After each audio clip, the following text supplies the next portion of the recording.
gracias. Ahora informo a la Asamblea que tenemos el registro de senadoras y senadores para referirse a temas diversos por un tiempo de hasta 2 minutos cada uno.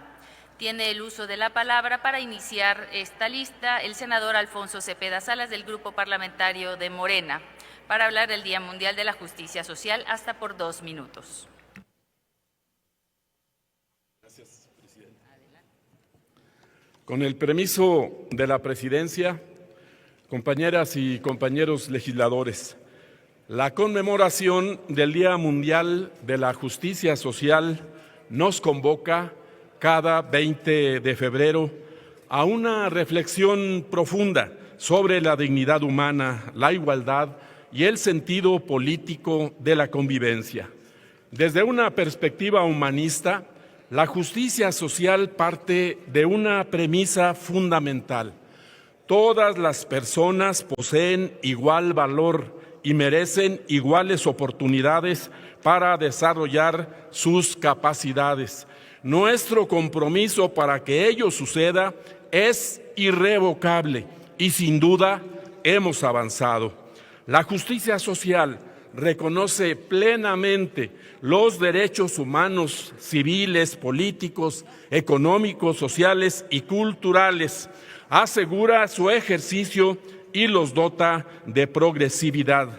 Por eso es que hoy la prosperidad compartida se erige como un principio y un valor del Estado mexicano. La historia nos ha demostrado que cada paso que nos acerca a la justicia social ha sido una conquista colectiva. De ahí la firme convicción de regresarle el poder al pueblo. Los desafíos son complejos y globales. Sin embargo, mientras la transformación siga en marcha, los pobres no serán más pobres. 13.4 millones de personas lo confirman. México va por la ruta correcta. El humanismo mexicano ha sido la respuesta.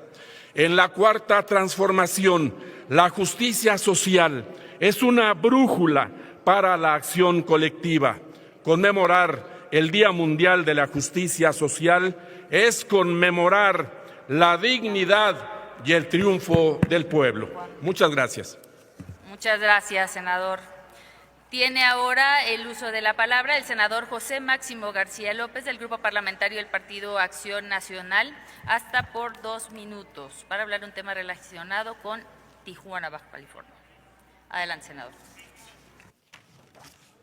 Con el permiso de la presidencia. Adelante. Muchas gracias, presidenta. Un lugar donde normalmente nos sentimos seguros es nuestro hogar. Y en los últimos meses en la ciudad de Tijuana ha enfrentado una situación profundamente preocupante, irrupciones en domicilios particulares por parte de individuos armados que se identifican como autoridades de seguridad pública, utilizando uniformes, insignias y vehículos con apariencias de vehículos oficiales. Estos hechos, lamentablemente, en donde familias viven horas de terror, narradas básicamente en vivo a través de las redes sociales. El último hecho se dio hace un par de semanas en una transmisión en vivo, donde unidades de la Guardia Nacional en apariencia bloqueaban las calles. Otra unidad llegaba y prácticamente chocaba contra el portón de acceso al estacionamiento del hogar de estos médicos. Es muy lamentable porque quedaron videograbados, y no solo ello, que este fenómeno constituye un delito, aún más grave, una fractura en la confianza ciudadana. Vimos cómo saqueaban la casa sin una orden de cateo, sin una orden judicial que permitiera justificar el acceso de esta manera de estos supuestos miembros de los organismos policíacos. Cuando una familia abre la puerta y no puede distinguir a quién toca y quién es autoridad legítima o un grupo criminal, el Estado pierde certidumbre. Cuando el ciudadano duda de la autenticidad del uniforme, se erosiona el Estado de Derecho. De acuerdo con cifras del Secretariado Ejecutivo del Sistema Nacional de Seguridad Pública, en 2025 Baja California registró 1,708 víctimas de homicidio doloso, de las cuales 1,195 se dieron en la ciudad de Tijuana. Además de que se reportaron 89 casos de extorsión en el estado, en el municipio mencionado. En este contexto de violencia estructural, la simulación de autoridad se convierte en una herramienta de intimidación. No podemos normalizar que uniformes, insignias y dispositivos de uso exclusivo puedan adquirirse con facilidad sin mecanismos efectivos de trazabilidad y control. Pero tampoco podemos ignorar un escenario aún más delicado. No puede descartarse que además de la suplantación por parte de delincuentes, existan casos en los que pudieran haberse involucrado elementos activos y corporaciones de seguridad pública. Si ello llegara a confirmarse, estaríamos frente a un problema de infiltración institucional que exige una respuesta contundente. La confianza ciudadana no solo se erosiona cuando el crimen simula autoridad, sino también se fractura un servidor público incumple el mandato constitucional de preservar la seguridad. Por ello, a este punto de acuerdo no se limita a solicitar la investigación, propone medidas estructurales. Primero, elaboración de un protocolo nacional de identificación verificable de operativos oficiales con mecanismos tecnológicos que permitan con certeza entre autoridad legítima y simulación criminal. Segundo, revisar y fortalecer la regulación sobre la fabricación y comercialización de uniformes, insignias y accesorios tácticos. Concluya, Tercero, senador. En caso de confirmarse participación de elementos activos, se inicien de inmediato los procedimientos administrativos y penales correspondientes. Finalmente, generar estadísticas diferenciadas sobre este fenómeno para diseñar políticas públicas focalizadas. Concluyo, Presidenta. Tijuana es una ciudad estratégica para el país, para frontera, dinámica, motor económico, pero también territorio que ha enfrentado retos complejos de seguridad. Como senador, la seguridad no puede depender únicamente de la reacción posterior al delito, debe construirse desde la prevención, la supervisión, la coordinación y la rendición de cuentas. Cuando la ciudadanía teme que cualquiera puede parecer la autoridad, la democracia retrocede. Este exhorto busca precisamente lo contrario, fortalecer instituciones, Concluya, depurarlas, senador. si es necesario, restaurar la confianza pública. Muchísimas gracias. Es cuanto, Presidenta. Gracias, senador. Le recuerdo que son 2 minutos los que se dan en este apartado. Usted se ha tomado 4 minutos con 55 segundos. Y esta presidencia ha sido respetuosa de su participación. Tiene ahora el uso de la palabra la senadora María del Rocío Corona Nakamura, del Partido Verde Ecologista de México, para hablar sobre el delito de abandono de personas adultas mayores, hasta por 2 minutos. Con su venia, Presidenta. Hablar del abandono de personas adultas mayores no es hablar de estadísticas, es hablar de silencios, es hablar de puertas cerradas, es hablar de madres y padres que un día dieron todo y hoy enfrentan la soledad como si fuera castigo. En México tenemos más de 17 millones de personas mayores de 60 años. Son historia viva, son quienes construyeron las escuelas donde estudiamos, los hospitales donde nos atendemos, las calles que hoy transitamos. Y sin embargo, demasiados de ellos y ellas terminan abandonados en sus propias casas, en hospitales, en asilos o peor aún, en la indiferencia de su propia familia. El Código Penal Federal ya sanciona el abandono de menores y de personas incapaces de valerse por sí mismas. Eso ya existe. Nadie debe abandonar a ninguna persona, eso debe ser claro. Pero en este caso, lo que no existía es el reconocimiento expreso de abandonar a una persona adulta mayor, también sea un delito. Por eso nuevamente es importante decirlo con todas sus letras. Abandonar a una persona adulta mayor, teniendo la obligación de cuidarla, debe ser un delito y así debe quedar establecido en el Código Penal Federal. Por eso presenté una iniciativa al respecto, porque el abandono no siempre es escándalo.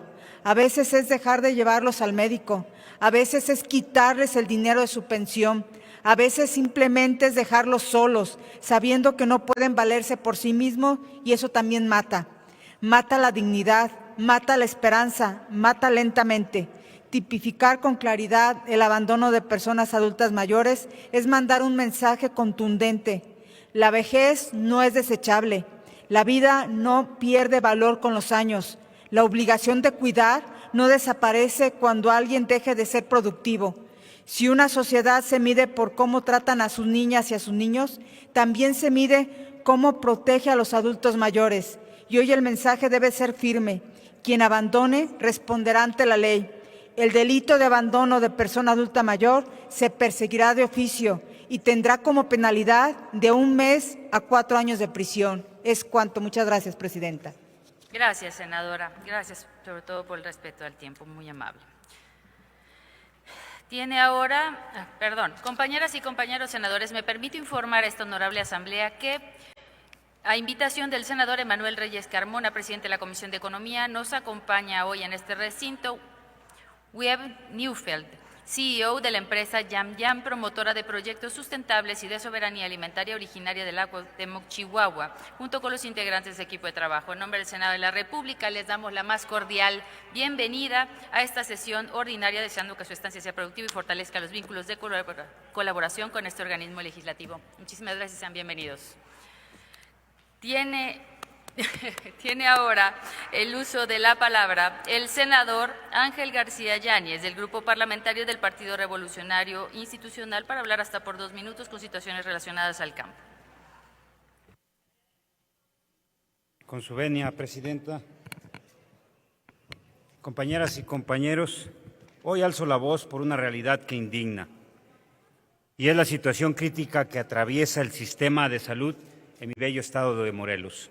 Morelos presenta una continua y agravante situación de desabasto de medicamentos por falta de insumos.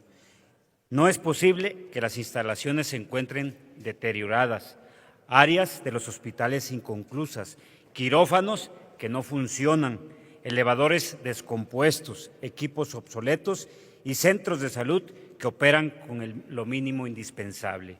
Los médicos, enfermeras y personal de salud hacen verdaderos actos de heroísmo para atender a la población morelense. En Morelos no se está consagrando el derecho que tenemos a la salud. Las y los morelenses están sufriendo la precariedad en un sistema que desde luego no funciona. La falta de inversión, mantenimiento, planeación ha generado un rezago que hoy traduce en saturaciones hospitalarias, tiempos de espera excesivos y una atención que no se brinda como debe de ser. Y eso no solo para ahí. Nuestros doctores, enfermeras y el resto de trabajadores de salud enfrentan jornadas laborales con muchas horas, sobrecarga laboral y frustración profesional al no poder ejercer su vocación en condiciones adecuadas, desde luego.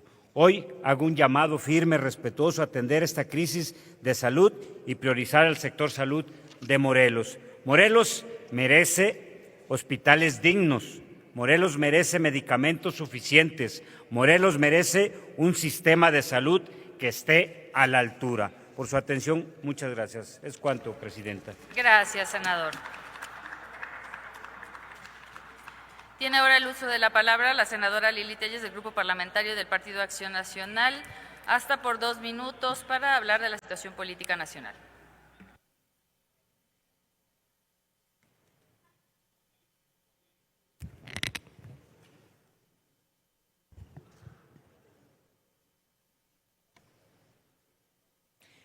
Queridas familias mexicanas, voy a hacer algo por única vez, voy a decir algo por única vez. Por única vez le voy a dar gusto a la presidenta Claudia Sheinbaum. Voy a hablar ahorita de García Luna. Presidente Sheinbaum, puede estar usted muy feliz. Escúcheme. Voy a decir que García Luna era un corrupto narco y está en la cárcel, y lo celebro porque yo lo denuncié en su momento muchas veces. ¿Qué tal, presidente Sheinbaum? ¿Así le gusta? García Luna, un corrupto, narco que está en la cárcel. Así le gusta, presidente Sheinbaum, lo celebro. Presidente Sheinbaum, yo misma denuncié a García Luna. Dicho eso, presidente Sheinbaum, ahora yo le exijo a usted que hable de Jesús Ramírez Cuevas por los testimonios que han surgido de que se reunió con el rey del huachicol y que le dio dinero para financiar campañas de Morena. Yo ya dije lo de García Luna, le toca a usted. Y exijo la comparecencia de Jesús Ramírez Cuevas también porque desvió 27,000 millones de pesos. Y exijo la comparecencia de Raquel Buenrostro porque no quiere investigar algo que se debe investigar de oficio, porque lo de Ramírez Cuevas es una falta administrativa. Y exijo la comparecencia de Ernestina Godoy porque se debe investigar de oficio a Ramírez Cuevas porque ahí está el testimonio del delito cometido. Dicho lo anterior de García Luna, le corresponde a usted, Claudia Sheinbaum, proceder contra el narcopolítico de Jesús Ramírez Cuevas.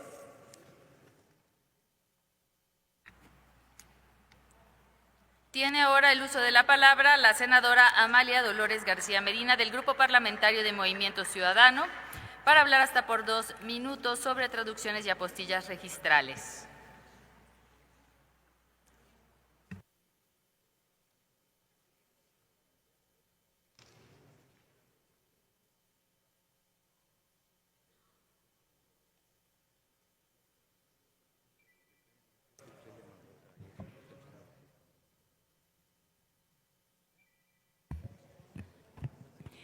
Muchas gracias, estimada presidenta.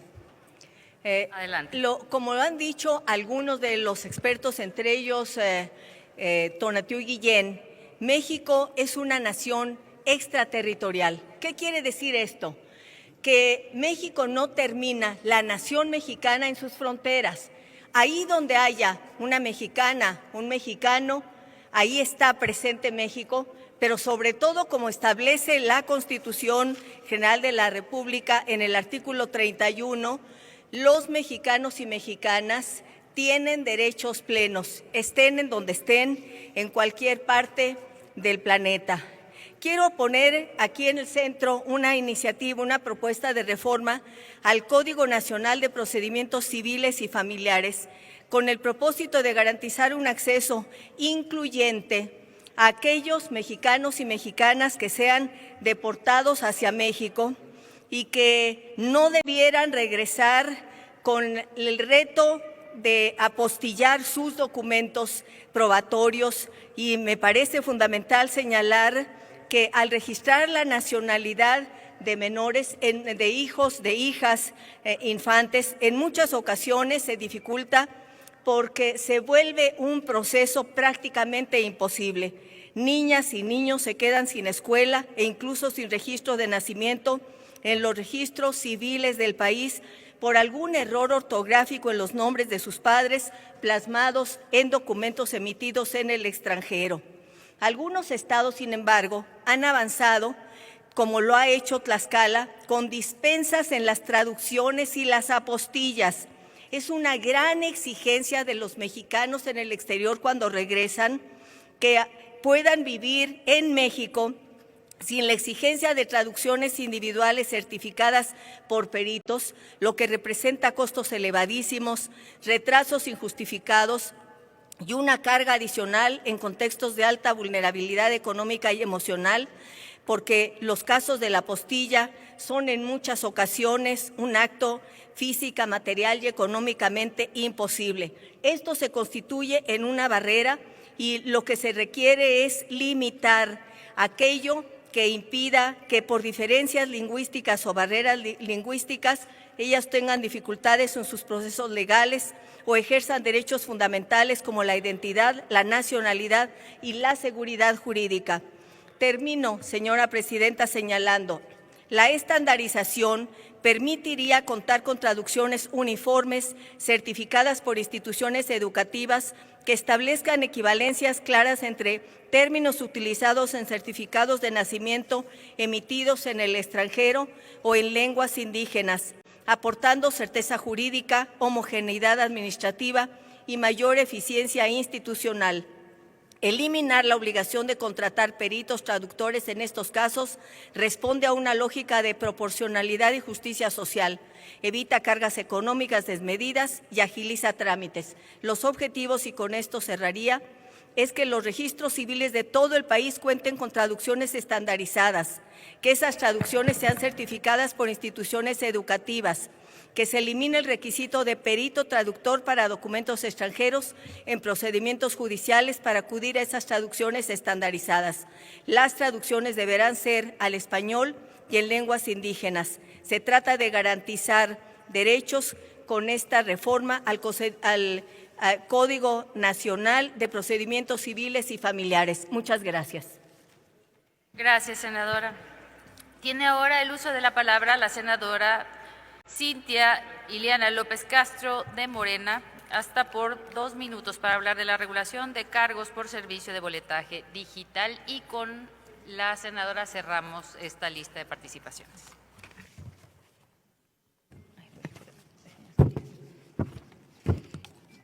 Gracias, presidenta.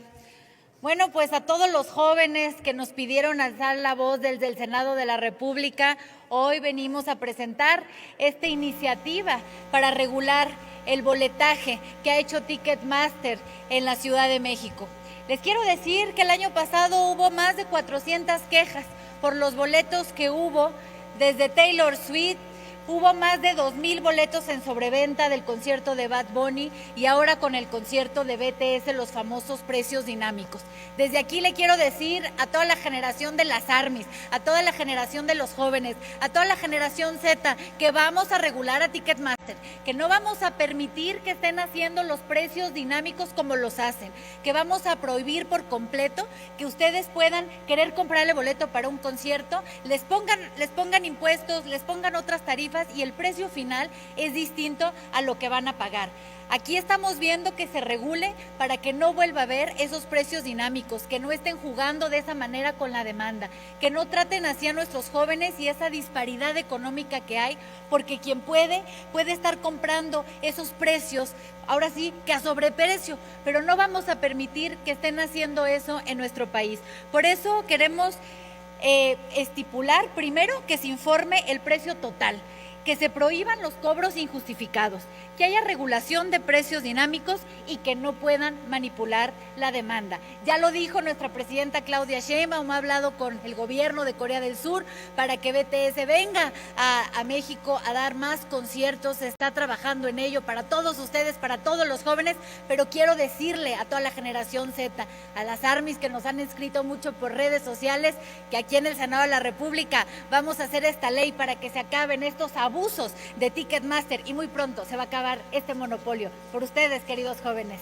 Gracias. Muchas gracias, senadora. Y le reiteramos nuestra felicitación por su cumpleaños. Tiene ahora el uso de la palabra, ahora sí para cerrar esta lista, el senador Manuel Añoro Ebañez, del Grupo Parlamentario del Partido Revolucionario Institucional, para hablar sobre la situación política nacional. Adelante, senador.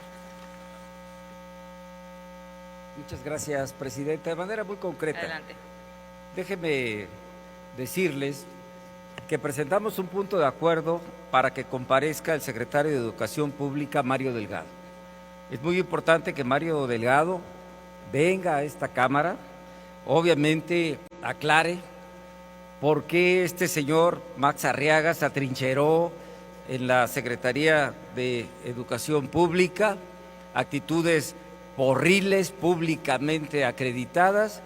Y no solamente eso, Mario Delgado, según todos los medios de información y de viva voz dicho por este señor Max Arriaga, le dio 100 plazas para que pudiera desalojar su lugar de trabajo, y que además estas 100 plazas garantizaban que las gentes que él había llevado pues se quedaran con la tranquilidad laboral que argumentó Max Arriaga. Cuando esas 100 plazas deberían habérsele dado, si así fue, concretamente a los maestros de este país que están demandando espacios en las universidades públicas, en las escuelas públicas, para poder ejercer su trabajo. Y esto es muy grave, porque ya con Mario Delgado no solamente deja mal parada a la presidenta, porque ella está sufriendo las consecuencias en la mañanera de por qué no pudieron sacar a Max Arriaga cuando se terminó su contrato laboral, sino que se atrincheró para sacar ventajas de manera personal. Y ya con Mario Delgado, aprovechando, creo que es oportuno que venga y que aclare sus relaciones con Sergio Carmona, con Julio Carmona, el financiamiento a muchas campañas de Morena, y este es el momento en que no puede haber impunidad y que la mayoría debe de tomar nota para que venga a comparecer, por supuesto, Mario Delgado, y también que venga a comparecer Jesús Ramírez, que hoy está señalado de manera directa con muchos de los desvíos que Julio Scherer señala en su libro, y que Julio Scherer fue el más cercano a Andrés Manuel López Obrador en 3 años. No podemos tampoco pasar de noche en este Senado con las comparecencias, porque es sano para la República que comparezcan y que aclaren todos los señalamientos públicos que tienen en su contra. Es cuanto, Presidenta, y gracias por su paciencia.